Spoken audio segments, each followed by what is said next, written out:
Hello everyone, welcome back to my channel. So last క్లాసెస్లో మనము psychology నుండి అభ్యసనం అనే టాపిక్ నుండి 60 వరకు క్వశ్చన్ ఆన్సర్స్ అయితే నేర్చుకుందాం. సో టుడే కూడా 60 వరకు క్వశ్చన్ ఆన్సర్స్ నేర్చుకుందామండి. కొన్ని క్వశ్చన్స్కి అయితే ఫస్ట్ నేను టిక్ చేస్తాను, ఇంకా తర్వాత నుండి అయితే ఏం వేయలేదండి. అండ్ వీడియోని లాస్ట్ వరకు అయితే చూడండి. అలాగే మీకు నచ్చినట్లయితే ఫస్ట్ ఆఫ్ ఆల్ మీరు లైక్ చేసి, షేర్ చేసి, సబ్స్క్రైబ్ చేయండి. ఫస్ట్ క్వశ్చన్ చూడండి. జెండర్ స్టీరియోటైప్స్ ఈ అభ్యసన ఫలితము. జెండర్ స్టీరియోటైప్స్ అనేది ఈ అభ్యసన ఫలితము. పరిశీలన అభ్యసనము. జెండర్ స్టీరియోటైప్స్ అనేది పరిశీలన అభ్యసన ఫలితం అండి. నెక్స్ట్ క్వశ్చన్, క్రింది వాణిలో అభ్యసనానికి సంబంధించి సరైన వివరణను గుర్తించండి. ఇక్కడ మా ఇంటి దగ్గర కొంచెం వేరే వాళ్ళది వర్క్ అయితే జరుగుతుందండి, సో కొంచెం డిస్టర్బెన్స్ అయితే ఉంటుంది. క్రింది వాణిలో అభ్యసనానికి సంబంధించి సరైన వివరణను గుర్తించండి. మీ కాన్సన్ట్రేట్ అంతా సౌండ్ మీద కాకుండా జస్ట్ ఇప్పుడు ఇక్కడ ఉండే ఆప్షన్స్ మీద అయితే చూడండి.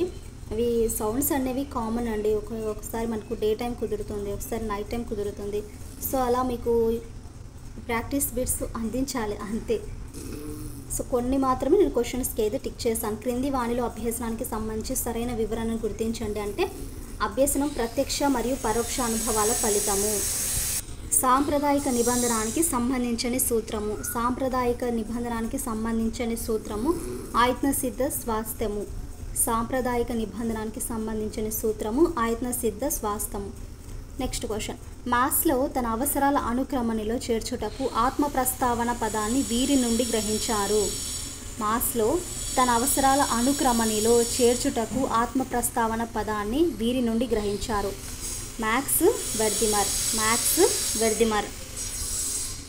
మ్యాథ్స్లో తన అవసరాల అనుక్రమణికలో చేర్చుటకు ఆత్మ ప్రస్తావన పదాన్ని వీరి నుండి గ్రహించారన్నాను కదా, సో మ్యాక్స్ వెర్దిమర్ అండి. ఈ అభ్యసన సిద్ధాంతం అభ్యసనాన్ని మానసిక సామర్థ్యాలు అవసరమైనటువంటి ప్రజ్ఞాక్షాత్మక కృత్యంగా చెప్పింది. ఈ అభ్యసన సిద్ధాంతము అభ్యసనాన్ని మానసిక సామర్థ్యాలు అవసరమైనటువంటి ప్రజ్ఞాక్షాత్మక కృత్యంగా అయితే చెప్పింది. పరికరాత్మక నిబంధనము. నెక్స్ట్ వన్, పురోగమన అవరోధము ఈ రకమైన అభ్యసన బదలాయింపుకు సంబంధించింది. పురోగమన అవరోధము ఈ రకమైన అభ్యసన బదలాయింపునకు సంబంధించింది. శూన్య బదలాయింపు. ఎలా ఇది నేను కూడా నేర్చుకుంటున్నాను అనేసి మీరు నేర్చుకుంటారనేసి వీడియో అనేది చేయడం అయితే జరిగిందండి. వైగాట్స్కీ ప్రకారము పూర్వ పాఠశాల దశలో పిల్లలు వారి చింతన ప్రవర్తనలకు మార్గదర్శక ఈ భాషను ఉపయోగిస్తారు. వైగాట్స్కీ ప్రకారము పూర్వ పాఠశాల దశలో పిల్లలు వారి చింతన ప్రవర్తనలకు మార్గదర్శకంగా ఈ భాషను ఉపయోగిస్తారు. వ్యక్తిగత భాష. నెక్స్ట్ వన్, బోధనా లక్ష్యాలకు సంబంధించి సరైన స్టేట్మెంట్ కానిది. బోధనా లక్ష్యాలకు సంబంధించి సరైన స్టేట్మెంట్ కానిది. అవి మాపనం చేయదగినవి. నెక్స్ట్ క్వశ్చన్, ఈ అభ్యసన సిద్ధాంతము బోధనాభ్యసన ప్రక్రియలో అభ్యసనము, డ్రిల్లు, పునరావృతాలకు ప్రోత్సాహం ఇచ్చింది. ఈ అభ్యసన సిద్ధాంతము బోధనాభ్యసన ప్రక్రియలో అభ్యాసము, డ్రిల్లు, పునరావృతాలకు ప్రోత్సాహాన్ని ఇచ్చింది. పరిశీలన అభ్యసనము. నెక్స్ట్ క్వశ్చన్, వైగాట్స్కీ యొక్క సాంఘిక సాంస్కృతిక దృక్పథము అభ్యసన ప్రక్రియలో ఈ క్రింది అంశం ప్రాధాన్యతను తెలుపుతుంది.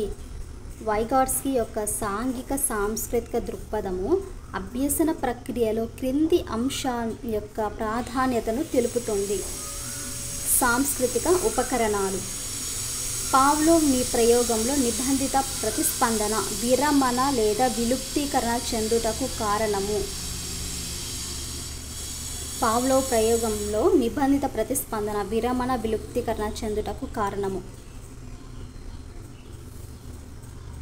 ఫోర్త్ ఆప్షన్, నిర్నిబంధిత ఉద్దీపన ఉండడము. Next one, mentality of apes గ్రంథ రచయిత కోహిలర్. మెంటాలిటీ ఆఫ్ ఏప్స్ గ్రంథ రచయిత కోహిలర్. డెజావు అనేది సో డెజావు అనేది ఫ్రెంచ్ పదం అండి, బట్ ఆన్సర్ వచ్చేసి ఆంగ్ల పదం ఇచ్చారు ఈ బుక్లో. డెజావు అనేది ఫ్రెంచ్ పదము. నెక్స్ట్, ఆహారం మరియు నిద్ర దీని కిందకు వస్తాయి. ఆత్మ ప్రస్తావన అవసరాలు. ఈ క్వశ్చన్కి ఆన్సర్ అనేది రాంగ్ అండి. ఆత్మ ప్రస్తావన అవసరాలు అనేది రైట్ ఆర్ రాంగ్ అనేది కింద కామెంట్ అయితే చేయండి. ఆహారము మరియు నిద్ర అనేది శారీరక అవసరాలకు వస్తాయనేసి నేను అనుకుంటున్నాను. బుక్లో అయితే చాలా వరకు మిస్టేక్స్ అయితే ఇచ్చారండి. సావిత్రి సంస్కృతాన్ని అర్థం చేసుకోలేదు, కానీ భగవద్గీతలోని శ్లోకములను బాగా చెప్పగలదు. శ్లోకములను అభ్యసించడంలో సావిత్రి యొక్క స్మృతి. సావిత్రి మనకు సంస్కృతాన్ని అర్థం చేసుకోలేదు, కానీ భగవద్గీతలోని శ్లోకములను బాగా చెప్పగలదు. శ్లోకములను బట్టి అభ్యసించడంలో సావిత్రి యొక్క స్మృతి. తార్కిక స్మృతి. ఆన్సర్ తార్కిక స్మృతి. నెక్స్ట్ క్వశ్చన్, గత అభ్యసన ప్రస్తుత అభ్యసనకు ఆటంకపరుస్తుంది. ప్రతిగమనము. గత అభ్యసన ప్రస్తుత అభ్యసనను ఆటంకపరుస్తుంది. ప్రతిగమనము. నెక్స్ట్ వన్, యత్నదోష సిద్ధాంతంను ఇలా కూడా అంటారు. యత్నదోష సిద్ధాంతంను ఇలా కూడా అంటారు. ఈ యత్నదోష సిద్ధాంతంను ఇలా కూడా అని అంటారు కదా అండి. సో పిల్లి సిద్ధాంతం అనే ఆన్సర్ ఇచ్చారు. ఈ పిల్లి సిద్ధాంతం అనేది రాంగ్. పిల్లి మీద ప్రయోగాలు చేస్తారు, బట్ పిల్లి సిద్ధాంతం అనేది కాదు కదా.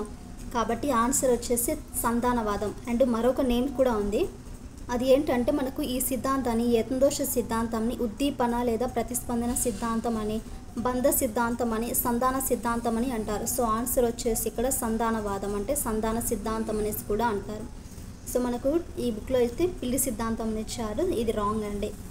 మెదడుపై ఏర్పడు స్మృతి చిహ్నాలను ఇలా కూడా అంటారు. మెదడుపై ఏర్పడు స్మృతి చిహ్నాలను ఇలా అంటారు. 78 క్వశ్చన్, మెదడుపై ఏర్పడు స్మృతి చిహ్నాలను ఇలా అంటారు కదా అండి. సో ఆన్సర్ వచ్చేసి ఎన్గ్రామ్స్ అండి. బట్ ఆన్సర్ వచ్చేసి కార్డియోగ్రామ్స్ ఇచ్చారు. సో కార్డియోగ్రామ్స్ అనేది తప్పు. మెదడుపై ఏర్పడే స్మృతి చిహ్నాలను ఎన్గ్రామ్స్ అంటారు. చాలా మిస్టేక్స్ ఉన్నాయి కదా. అసలు ఎందుకు ఈ బుక్స్లో ఇన్ని మిస్టేక్స్ ఇచ్చారో అర్థమే కావడం లేదండి. నెక్స్ట్ క్వశ్చన్, అవధానము, ధారణ, పునరుత్పత్తి మరియు పునర్ఫలనం అను సోపానాలు గల అభ్యసన సిద్ధాంతము. అవధానము, ధారణ, పునరుత్పత్తి మరియు పునర్ఫలనం అను సోపానాలు గల అభ్యసన సిద్ధాంతము అంతర్దృష్టి అభ్యసనము. సో అంతర్దృష్టి అభ్యసనం. ఫలిత నియమమును ప్రతిపాదించిన వారు. ఫలిత నియమమును ప్రతిపాదించిన వారు. సో ఈ ఫలిత నియమమును ప్రతిపాదించిన వారు ఈఎల్ థార్న్డైక్ అండి. EL Thorndike. నెక్స్ట్, క్రింది వానిలో ఒకటి అభ్యసనకు ప్రభావవంతమైన ప్రేరణ. క్రింది వానిలో ఒకటి అభ్యసనకు ప్రభావవంతమైన ప్రేరణ. బహుమతులకై అభ్యసనము. నెక్స్ట్ వన్, పిల్లలు ప్రచోదనాలతో కాకుండా అంతర్గత భావాల ఆధారంగా స్పందించడాన్ని నేర్చుకుంటారని తెలిపినవారు. పిల్లలు ప్రచోదనాలతో కాకుండా అంతర్గత భావాల ఆధారంగా మనకు స్పందించడాన్ని నేర్చుకుంటారని తెలిపినవారు. బ్రూనర్. కొంచెం ఫాస్ట్గా చెప్తున్నానండి. కార్ల్ రోజర్స్ ఈ మనోవిజ్ఞాన శాస్త్రవాదానికి చెందినవారు. కార్ల్ రోజర్స్ ఈ మనోవిజ్ఞాన శాస్త్రవాదానికి చెందినవారు. థర్డ్ ఆప్షన్ మానవతావాదం. క్రింది సిద్ధాంతాలలో ఒకటి అకస్మాత్తుగా సమస్యకు పరిష్కారం లభిస్తుందని తెలిపేది. క్రింది సిద్ధాంతాలలో ఒకటి అకస్మాత్తుగా అకస్మాత్తుగా సమస్యకు పరిష్కారం లభిస్తుందని తెలిపేది. అంతర్దృష్టి. నెక్స్ట్ క్వశ్చన్, ఒక విద్యార్థికి కుడి చేత్తో రాసే అలవాటు ఉంది. ప్రమాదంలో కుడి చేయి పోగొట్టుకోవడం వలన అతడు రాయడానికి ఎడమ చేతిని ఉపయోగించాడు. దీనికి ఉదాహరణ ద్విపార్షిక బదలాయింపు. సమీప వికాస మండలం జెడ్పీడీ అనేది. సమీప వికాస మండలం జెడ్పీడీ అనేది శిశువు తనంతట తాను నేర్చుకోవడానికి, ఇతరుల సహాయంతో నేర్చుకోవడానికి గల భేదం. నెక్స్ట్ వన్, వైగాట్స్కీ ప్రకారము. వైగాట్స్కీ ప్రకారము సంజ్ఞానాత్మక వికాసంలో భాష ప్రముఖ పాత్ర వహిస్తుంది. నెక్స్ట్ క్వశ్చన్, వీరి ప్రకారము సాంస్కృతిక సాధనాలు కల్చరల్ టూల్స్ పిల్లల సంజ్ఞానాత్మక వికాసంలో ప్రముఖ పాత్ర వహిస్తాయి. సాంస్కృతిక సాధనాలు పిల్లల సంజ్ఞానాత్మక వికాసంలో ప్రముఖ పాత్ర వహిస్తాయి. First option Lev Vygotsky. అభ్యసనం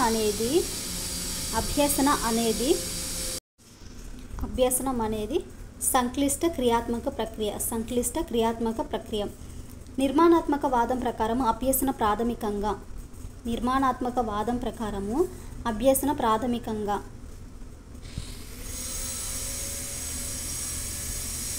సెకండ్ ఆప్షన్ అర్థం చేసుకునే ప్రక్రియపై కేంద్రీకరించబడుతుంది.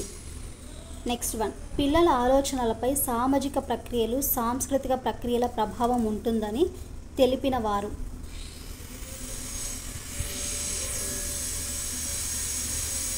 వైగాట్స్కీ. పిల్లల ఆలోచనలపై సామాజిక ప్రక్రియలు సాంస్కృతిక ప్రక్రియల ప్రభావం ఉంటుందని తెలిపిన వారు వైగాట్స్కీ. అభ్యసన ప్రక్రియలలో మొదటి సోపానము. నెక్స్ట్ క్వశ్చన్, అభ్యసన ప్రక్రియలో మొదటి సోపానము.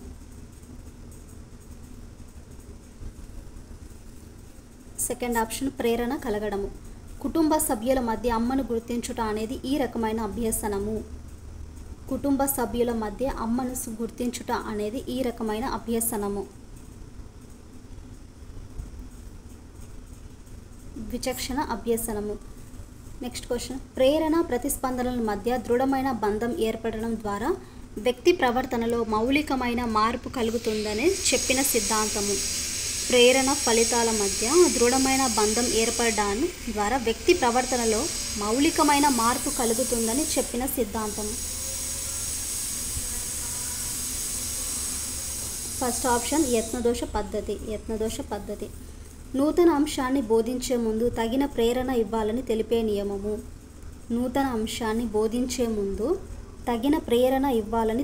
నియమము. ఫస్ట్ ఆప్షన్ సంసిద్ధత నియమము. అభ్యసనమును బలపరచుటకు పాఠశాలలో అనుబంధ పఠనాంశాలను ఏర్పాటు చేయాలని తెలిపే తానుడైకు నియమము. అభ్యసనమును బలపరచుటకు పాఠశాలలో అనుబంధ పఠనాంశాలను ఏర్పాటు చేయాలని తెలిపే తార్నుడైకు నియమము.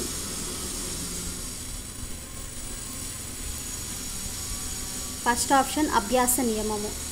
క్రింది సిద్ధాంతాలలో ఒకటి అకస్మాత్తుగా సమస్య పరిష్కారం లభిస్తుందని తెలుపుతుంది. సమస్యకు పరిష్కారం లభిస్తుందని తెలిపేది. ఫోర్త్ ఆప్షన్ అంతర్దృష్టి. వైగోట్స్కీ ఏ దేశానికి చెందిన శాస్త్రవేత్త?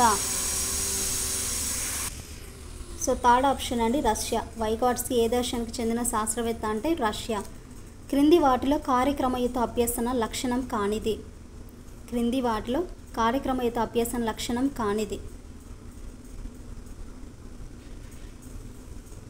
ఫోర్త్ ఆప్షన్ అభ్యాసి తన వేగానికి తగినట్లు అభ్యసించలేదు.